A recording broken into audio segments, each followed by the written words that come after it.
حضرت ابراہیم نے جب دین کے لیے نکلے تو جدوجہد کی، گھر کے اندر بھی گھر کے باہر بھی۔ آپ کے والد کا نام طارق ہے، وہ توحید پرست تھے، ایماندار تھے، پرہیزگار تھے۔ آپ کے چچا کا نام آزر ہے، وہ بت پرست تھے، بت بیچا کرتے تھے۔ حضرت سیدنا ابراہیم علیہ السلام جب میدان عمل میں نکلے تو حضرت ابراہیم علیہ السلام نے اپنے گھر سے جہاد شروع کیا، لڑنا پڑا۔ گھر کے اصولوں سے چچا نے جو رواج بنائے ہوئے تھے اس رواج سے ٹکرائے۔ فرمایا میں اپنے گھر کے اندر یہ بت پرستی نہیں ہونے دیں گا۔ چچا کو ایک دفعہ نہیں، بار بار 100 دفعہ سمجھایا۔ آپ کا چچا بت بنا کے بیچا کرتا تھا۔ حضرت ابراہیم علیہ السلام تھوڑے بڑے ہوئے تو کہنے لگا کہ چلو میرے ساتھ، تم بھی بت بیچنے ہیں، ہمارا کاروبار ہے۔ حضرت ابراہیم ساتھ نکلے تو بت پکڑا ہے، گندے پانی کے اندر اس بت کو ڈبوتے ہیں، کہتے ہیں کسی نے خریدنا ہے تو خرید لو، نہ یہ نفع دے سکتا ہے نہ نقصان دے سکتا ہے، جو اپنا آپ نہیں بچا سکتا تمہیں کیا بچائے گا، خریدنا ہے تو خرید لو۔ چچا کہنے لگا تو کاروبار چمکا رہا ہے کہ تباہ کر رہا ہے۔ گھر میں بڑے معاملات خراب ہوئے، جھگڑے ہوئے، لیکن حضرت ابراہیم علیہ السلام ایک منٹ کے لیے بھی اپنے گھر کے اندر بھی کمپرومائز کرنے کو تیار۔ یہ تھوڑا مشکل میں نے پہلو چھیڑ دیا ہے، یہ تھوڑا مشکل پہلو چھیڑ دیا ہے۔ بڑا سمجھدار آدمی ہے پر بیوی سے پردہ نہیں کرا سکتا، سیانا ہے، پنچایت کا بندہ ہے، جو اس سے آپ کہیں گے وہ بات یہ سنائے گا، لیکن کہتا ہے نہیں جی میں نے کوشش کر لی ہے۔ کس قسم کی کوشش ہے صاحب، یہ کیسے ہو گیا؟ حضرت ابراہیم علیہ السلام نے گھر کے اندر سے فرمایا نہیں کرنے دوں گا، گھر کے اندر بھی ٹکرائے۔ فرمایا تم جو بھی ہو، پاش پاش کیا چچا کے اصولوں کو، اور باہر جب نکلے تو صرف علاقے کے چیئرمین سے نہیں ٹکرائے، ایم پی ایم این اے وزیر مشیر سے نہیں ٹکرائے، سپر پاور نمرود دنیا کا واحد حکمران تھا اس وقت، دوسرا کوئی حکمران ہی نہیں تھا، اکیلے حکمران سے جا کر ٹکرائے۔ کوئی ساتھ فوج نہیں تھی، کوئی ساتھ ان کے طاقت بظاہر دنیا داری کی کوئی نہیں تھی، پر حضرت ابراہیم جا کے ٹکرائے۔ اور میرے رسول پاک صلی اللہ علیہ وسلم نے سند بیان کی، فرمایا افضل الجہاد کلمۃ الحق عند سلطان الجابر۔ فرمایا سب سے افضل جہاد یہ ہے کہ تو ظالم بادشاہ کے سامنے کھڑے ہو کے حق بات بیان کر دے، یہ سب سے بڑا جہاد ہے، یہ سب سے افضل الجہاد کلمۃ الحق عند سلطان الجابر، سب سے بڑا جہاد۔ حضرت ابراہیم کھڑے ہو گئے، سپر پاور سے ٹکرائے۔ یہاں ہم لوگ حکمتوں کا شکار ہیں، دیکھیں گے، کریں گے، سوچیں گے، اور مولوی صاحب کو ویسے کہتے ہیں آپ پرہیز کریں سیاسی باتوں سے۔ بھئی اللہ کے ہر نبی نے جا کے وقت کے ظالم حکمران کو لتاڑا ہے، للکارا ہے، یہ تو مشن انبیاء ہے۔ حضرت سیدنا ابراہیم علیہ السلام نے جو اس کو جا کے کہا کہ تو جھوٹ بولتا ہے، تو جھوٹا ہے، تو خدائی کا دعویٰ کرتا ہے، تو بہت بڑا ظالم ہے، اور قرآن مجید نے اس ساری بات کو بیان فرمایا۔ حضرت ابراہیم علیہ السلام سے کہنے لگا میں رب ہوں، تو آپ نے فرمایا میرا رب تو وہ ہے جو زندہ کرتا اور مارتا ہے۔ تو پھر آپ حق بات بیان کریں گے تو اللہ مارے گا کہ بندہ مارے گا؟ کچھ بھی نہیں ہوتا، کیونکہ زندگی موت کس کے ہاتھ میں ہے؟ اللہ کے ہاتھ میں۔ زندگی موت اللہ، کچھ بھی نہیں ہوتا۔ انسان صحیح سمت کا تعین کرے اور صحیح چلے۔ حضرت علی شیر خدا سے کسی نے کہا تھا کہ آپ کے بڑی دشمنی ہے، کوئی محافظ رکھ لیں۔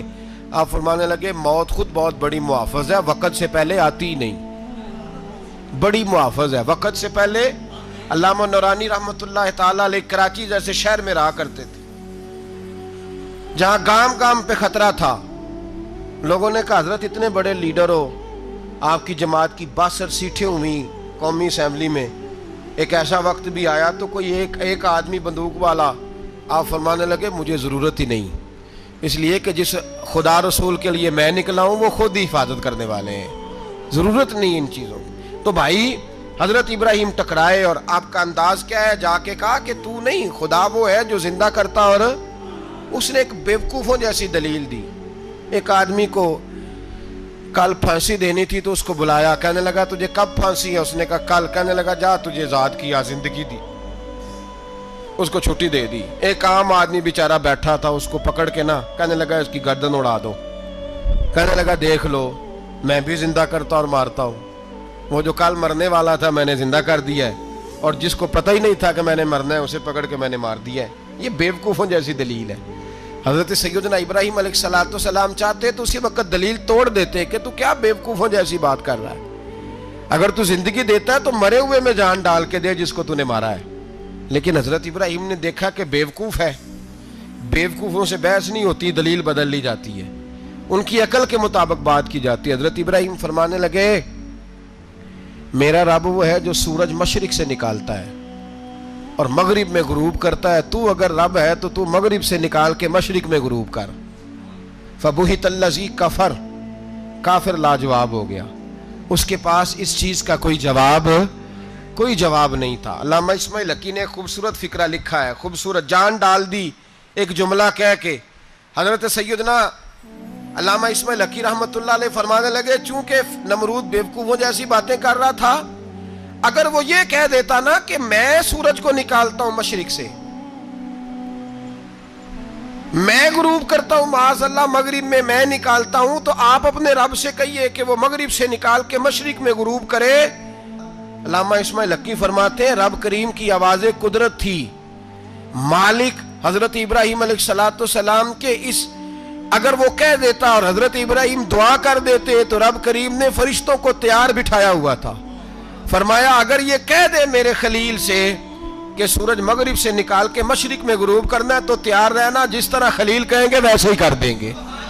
واتخذ اللہ ابراہیم خلیلا، ابراہیم ہمارا دوست جو ہوا، جیسے کہے گا ویسے کر دیں گے۔ حضرت سیدنا ابراہیم علیہ السلام کی باتوں کا جب جواب نہ دے سکا، دلیل نہیں بندہ دیتا، پھر لڑائی کرتا ہے، پھر جھوٹے موٹے اعتراض کرتا ہے۔ دلیل ختم ہوتی ہے تو لوگ ذاتیات پہ اترتے ہیں، کہتے ہیں یہ کھانستا صحیح نہیں، دیکھتا صحیح نہیں، دلیل ختم۔ اب ذاتیات پہ اترے، کہنے لگے مجھے پتہ چلا ہے کہ یہ فلانی جگہ گیا تھا تو وہاں جا کے اس نے اس طرح کیا ہے۔ پھر لوگ ذاتیات پہ اترتے ہیں، جب دلیل کا جواب دلیل سے نہیں دے پاتے پھر ذاتیات پر اتر کر حملے کرتے ہیں۔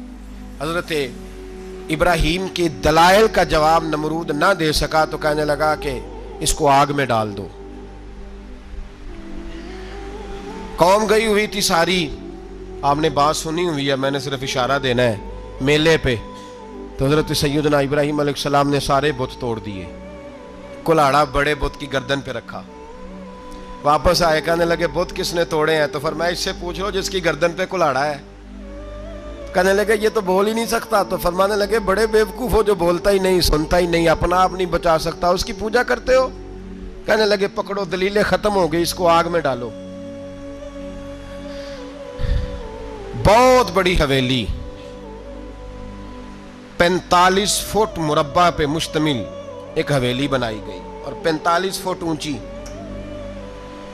مختلف روایات، علامہ اسماعیل حقی کہتے ہیں کہ 3 مہینے تک نمرود نے کہا کہ اس کے اندر لکڑیاں ڈالو۔ لوگ پوچھنے لگے کتنی دنیا جلانی ہے؟ کہنے لگا بندہ تو ایک جلانا ہے، پر بندہ بڑا تگڑا ہے، ایک بندہ۔ 3 مہینے لکڑیاں ڈالی گئیں، اور لوگوں کی جو تہمات ہوتی ہیں نا وہ بڑی عجیب ہوتی ہیں۔ تہمات میں نے بڑی تفصیل سے رمضان المبارک میں گفتگو کی تھی، بدشگونی، تہمات لوگ لیتے ہیں، اس وقت بھی لوگ تہمات کا شکار ہو گئے، عقیدہ بگڑ جاتا ہے تو وہ عجیب و غریب باتیں کرنے لگتا ہے، تہمات کا شکار ہو گئے۔ بیبیاں نظر مانتی، میں بیمار ہوں، اگر صحیح ہو گئی تو اتنے من لکڑی دوں گی حضرت ابراہیم کی آگ جلانے کے لیے۔ ایک عورت لے کے جا رہی ہے لکڑیاں، تو ایک نیک دل آدمی نے اس سے پوچھا کہاں جا رہی ہو؟ کہنے لگی میں نے منت مانی تھی تو حضرت ابراہیم علیہ السلام کو معاذ اللہ جلانے کے لیے لکڑیاں لے کے جا رہی ہوں۔ تو وہ رب کریم کے بندے کہنے لگے تو ڈھونڈتی رہے گی، تجھے وہ جگہ ملے گی نہیں۔ وہ بی بی کئی مہینے گھومتی رہی، جگہ ہی نہیں ملی جہاں لکڑیاں ڈالنی، ماری گئی۔ تہمات کا شکار ہوئے بہت سارے لوگ، تہمات کا۔ بھائی تہمات دین کے اندر منع ہے، تہمات دین میں کوئی نظر ماننا، کوئی کسی بزرگ کے مزار پہ جا کے سالے ثواب کے لیے کوئی چیز ماننا، یہ تو درست ہوا، لیکن غیر شرعی نظریں مان لینا کہ میں آگ کے گرد چکر لگاؤں گا، میں جناب وہاں جا کے یہ والا تماشا کروں گا، میں دھاگا باندھوں گا، میں رسا کاٹوں گا، میں وہاں گندے ہو سے پانی پیوں گا، ان کی شریعت اجازت، یہ تہمات ہیں، بدشگونی ہے، دین میں ان کی کوئی گنجائش۔ آپ نظر ماننے سے پہلے بھی کسی عالم سے رابطہ کریں کہ میں منت مانگنے لگا ہوں تو کیسے ماننی چاہیے، اس کا طریقہ پوچھیں. ایسے ہی غلط چیز کی منت تھوڑی مان لی جائے گی. بہرحال آمدام برسر مطلب حضرت ابراہیم کے لیے آگ جلائی گئی. 45 فٹ اونچی آگ ہے، پرندہ بھی اوپر سے گزرتا ہے تو نیچے گر جاتا ہے جل کے. اتنے دن لگا کے آگ جلائی گئی. اب حضرت ابراہیم کو جلایا جانے لگا ہے. یہاں تو موجیں ہے نا، جو کسی ادارے کا سربراہ ہے اس کے لیے موج ہے، کسی جگہ آفیسر بن گیا تو موج ہے، پیر صاحب کے لیے موج ہے، علامہ صاحب کے لیے موج ہے، خطیب صاحب کے لیے موج ہے. جلنا کس کو پڑتا ہے؟ وہ علی کوئی نہیں رہا اللہ ماشاءاللہ. وہ لوگ گزر گئے جو تکلیفیں سہ کے کام کرتے تھے، گزر گیا زمانہ. حضرت سیدنا ابراہیم علیہ السلام کو جلایا جانے لگا ہے تو اب اتنی بڑی آگ ہے تو ڈالے کیسے؟ شیطان نے تجویز دی کہ منجنیق بناؤ. منجنیق بڑے بڑے بانس باندھ کے ان کے نیچے رسا باندھو. وہ جس طرح جھولنے کے لیے جھولا بنایا جاتا ہے، اس طرح ایک منجنیق پرانے زمانے میں اس میں پتھر رکھ کے پھینکے جاتے تھے دشمنوں پہ. وہ منجنیق بنائی گئی کہ دور سے حضرت ابراہیم کو پھینکیں گے. ہاتھ حضرت ابراہیم کے باندھ دیے، پاؤں مبارک باندھ دیے. پوری زمین پہ ایک نام لینے والا خدا کا، اور اس کو آج رسیوں میں جکڑا ہوا ہے. جب پھینکا جانے لگا نا آگ میں، حوریں رونے لگی، فرشتے تڑپنے لگے. اے اللہ یہ کیا ہونے لگا ہے؟ ایک تیرا خلیل اور وہ بھی آگ میں. فرمایا جاؤ جا کے اس سے کہو اگر تمہاری مدد لیتا ہے تو اسے بچاؤ. ہوا کا فرشتہ آیا، کہا ابراہیم اگر تو کہے. او بھائی ان چیزوں کو کہانی سمجھ کے نہ سنا کریں، یہ داستان نہیں، یہ وہ طریقے ہیں جو ہمارے رسول نے ہمیں اپنانے کا حکم ارشاد فرمایا ہے. جو عقیدے، یہ وہ نظریات ہیں جو ہمیں اوڑھنے کو کہا گیا. اپنے رب کریم کی رضا پہ راضی رہنے کے یہ وہ خوبصورت مواقع ہیں صوفیاء نے جن کو بنا کر سمجھا کر ہم تک پہنچایا ہے. یہ ہے اہل طریقت کی باتیں. وہ کہتے ہیں یار جس حال میں رکھے راضی رہنا ہے. حضرت ابراہیم علیہ السلام کو پھینکا جا رہا ہے، فرشتہ آیا، اے اللہ کے خلیل اگر حکم دو تو اتنی ہوا چلاؤں کہ نمرودی جل جائیں سارے، آگ ان پہ پھینک دی جائے. آپ نے فرمایا تو جا، تجھ سے مجھے کوئی کام نہیں. تھوڑی دیر کے بعد پانی کا فرشتہ آیا، کہا حضور اتنی بارش برساؤں گا کہ آگ بجھ جائے گی. فرمایا تو جا، تجھ سے کوئی کام نہیں. اب جب منجنیق میں رکھ دیے گئے، آگ میں جانے کا لمحہ ہے، تیاری ہے، حضرت جبریل امین حاضر خدمت ہوئے. کہا ابراہیم کوئی حاجت؟ فرمایا تجھ سے کوئی نہیں. کہا چلو مجھ سے نہیں تو رب کریم سے ہی بات کر لو، مجھے پتا ہے میں چھوٹا ہوں، آپ مجھ سے مدد کیوں لوگے، رب کریم سے ہی بات کر لیں. تو حضرت ابراہیم کہنے لگے جبریل یہ بتا رب کو نہیں پتا اس کا خلیل کس حال میں ہے؟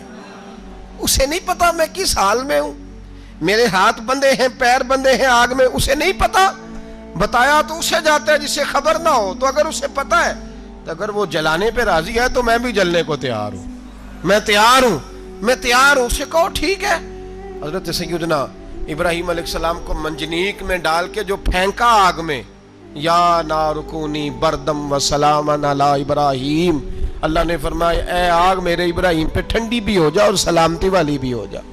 حضرت ابراہیم کو دو فرشتوں نے بٹھا دیا زمین پہ. پھول کھلے ہیں، کونپلیں مہک رہی ہیں، کلیاں خوشبو دے رہی ہیں. حضرت ابراہیم نے سر سجدے میں رکھ دیا، سبحان اللہ والحمد للہ ولا الہ الا اللہ واللہ اکبر. حضرت ابراہیم اللہ کی تسبیح پڑھنے لگے، رب کریم کا شکر بجا لانے لگے. نکلے وہاں سے، کچھ دن گزر گئے، نکلے، حکم ہو گیا ابراہیم علاقہ چھوڑ دو. حضرت ابراہیم علیہ السلام وہاں سے نکل کے مصر آئے، چچا کے پاس ٹھہرے. انہوں نے اپنی بیٹی جناب سارہ کا نکاح کر دیا. کچھ آگے بڑھے تو ایک ظالم بادشاہ سے ٹکرائے. اس نے ایک شہزادی، ایک بادشاہ کی بیٹی قید کی ہوئی تھی، جناب ہاجرہ نام تھا. ان کو قید سے چھڑا کے ساتھ لائے. حضرت لوط علیہ السلام بھی ساتھ. یہ 4 لوگوں کا قافلہ چلا، فلسطین میں جا کے پڑاؤ ڈالا، گھر بار چھوڑا، تبلیغ شروع ہوئی. حضرت ابراہیم کے گھر میں 2 خواتین ہیں، ایک آپ کی بیوی ہیں، ایک حضرت ہاجرہ ہے. اولاد کوئی نہیں، بڑا میوہ ہے میٹھا.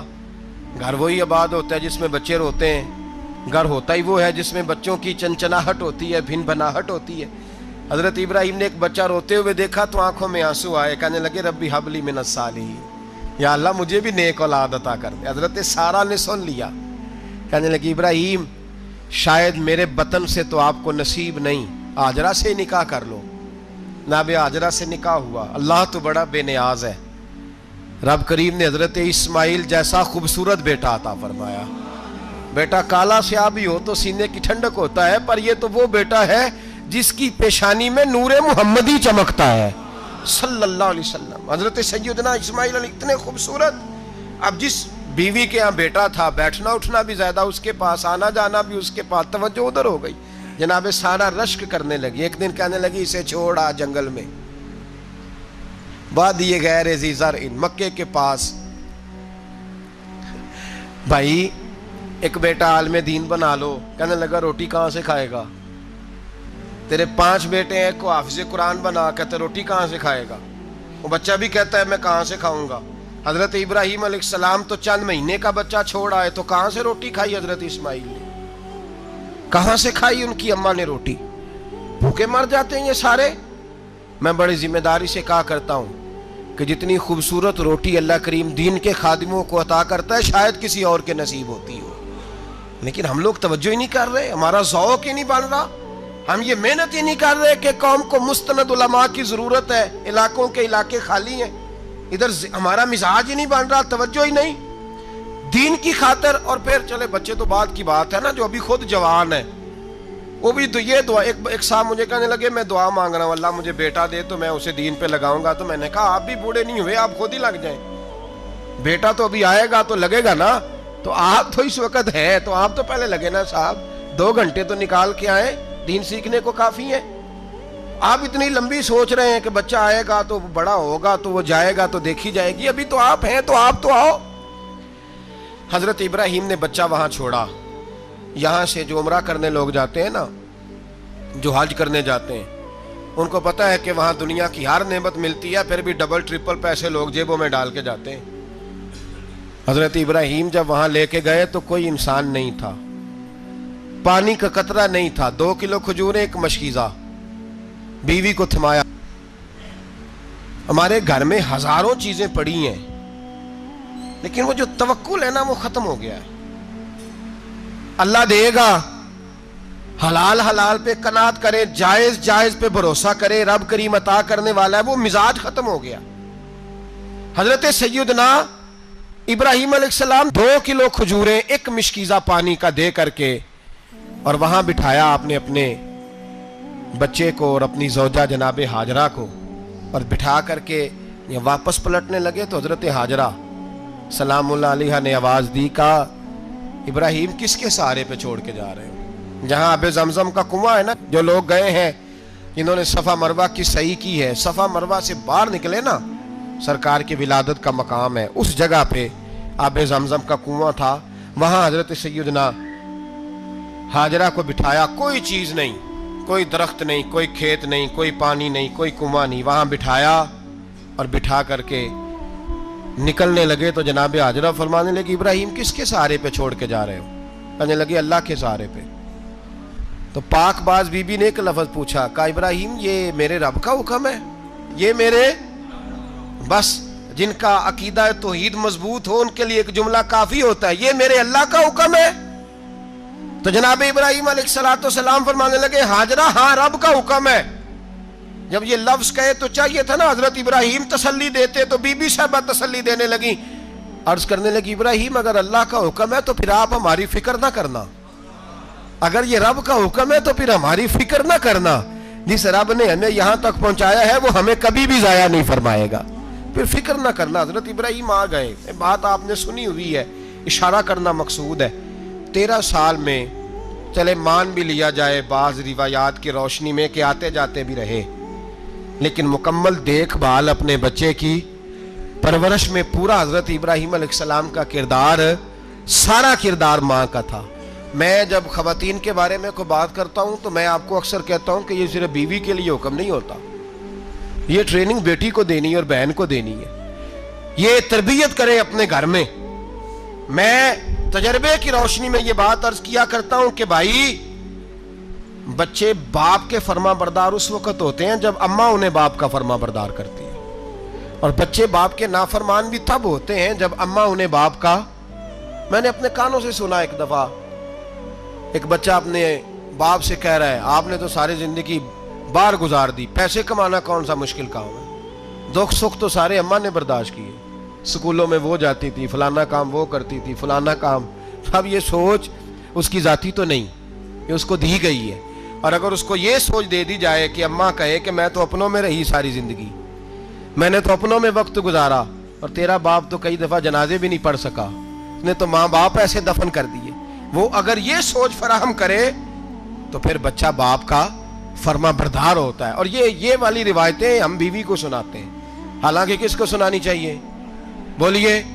بہن اور بیٹی کو، بہن اور بیٹی کو سنائیں یہ باتیں، ان کو سمجھائیں، تاکہ آگے جا کے وہ جو گھر ترتیب دیں وہ گھر بڑا عمدہ اور نکھرا ہوا ہو. حضرت سیدنا ابراہیم 13 سال کے بعد آئے، چونکہ گھر میں اللہ تبارک و تعالیٰ کی دوستی کا چرچا تھا، اللہ تبارک و تعالیٰ کی محبوبیت کا غلبہ تھا. 13 سال کے بعد فلما بالغ معہ سعیا، بیٹا جب اتنا بڑا ہوا کہ سال چلنے لگا، تو حضرت ابراہیم نے اپنے بیٹے کو بلا کے کہا بیٹا مجھے خواب آئی ہے، میں تجھے ذبح کر رہا ہوں، تیری کیا رضا ہے؟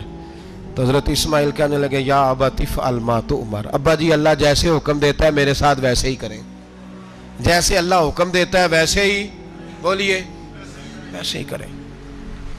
حضرت حاجرہ کو کہا کہ ایک دوست نے دعوت کی ہے تو وہاں جا رہے ہیں.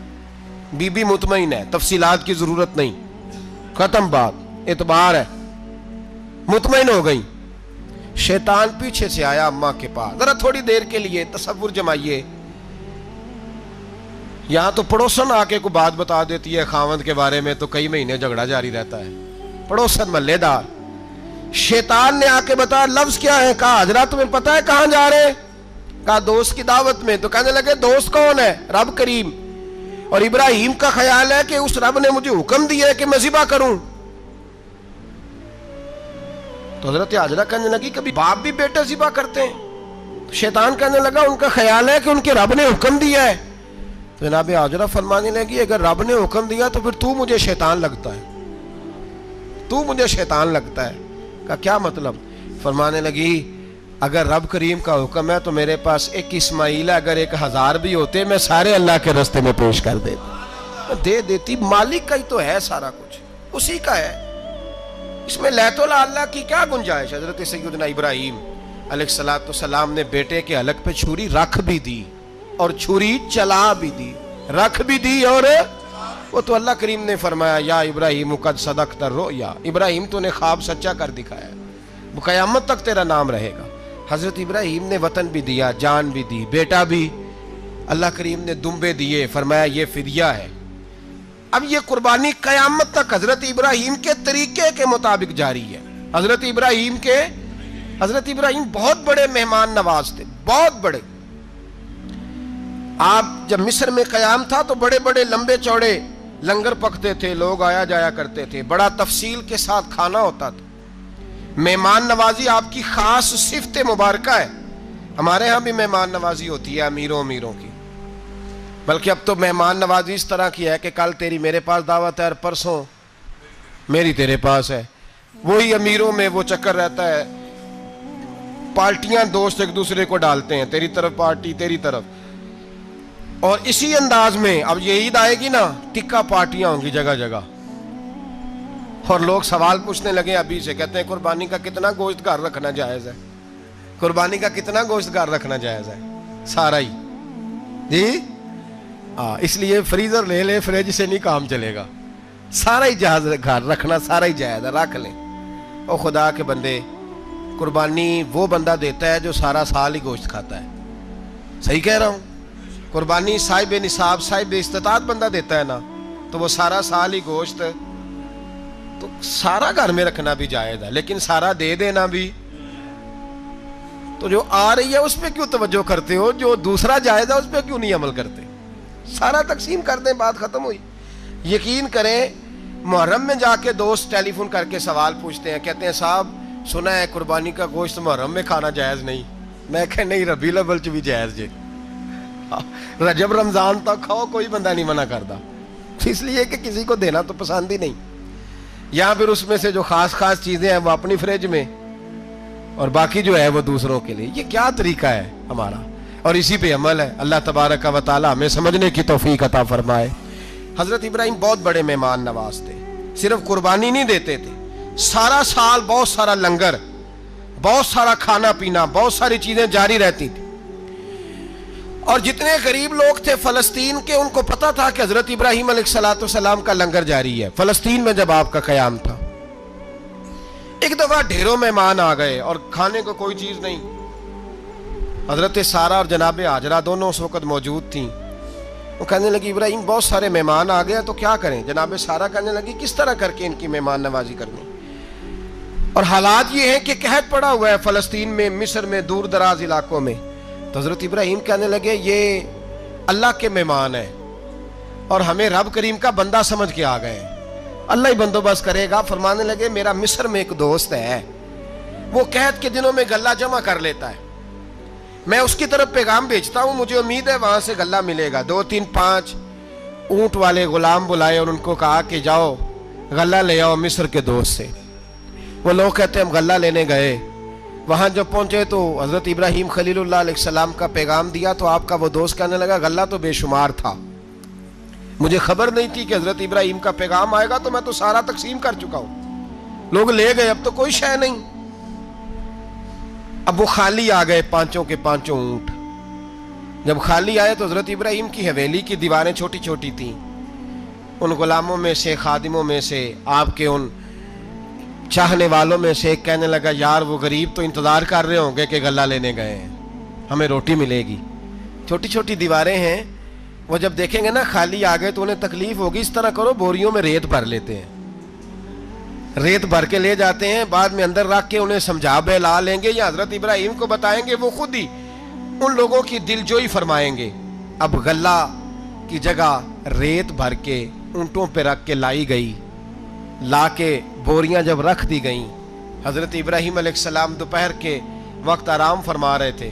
بی بی سارہ اٹھی, کہتی ہیں جب میں نے دیکھا نا کہ بوریاں پہنچ گئی ہیں تو گئی, غلام کو ساتھ لیا اور اس کو جب کھولا نا تو کہتی اتنی حسین گندم میں نے پہلے کبھی دیکھی نہیں تھی, اتنا پیارا دانا میں نے کبھی ملاحظہ ہی نہیں کیا تھا. فرماتی ہیں جب اس کو پیس کر چکی میں روٹیاں پکائیں تو خوشبو دور دور تک پھیل گئی, اعلیٰ غذا بنی. بڑے بڑے کھانے بیبیوں نے مل کے پکائے, چن دیے گئے. حضرت ابراہیم اٹھے تو لوگ کھانا کھا رہے, سجدہ شکر ادا کیا, اور جب سجدے میں گئے تو وہی آنے لگی, پھر رونے لگے.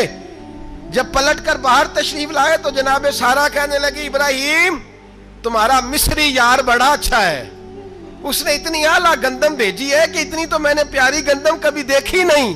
جناب ابراہیم مسکرائے, فرمانے لگی سارہ یہ مصری یار نے نہیں بھیجی, یہ میرے عرشی یار نے بھیجی ہے, یہ میرے عرشی یار نے بھیجی ہے. بھائی مہمان نوازی مزاج تھا, ہاتھ لٹا دینا مزاج تھا, دوسروں کی اشک شوئی مزاج تھا.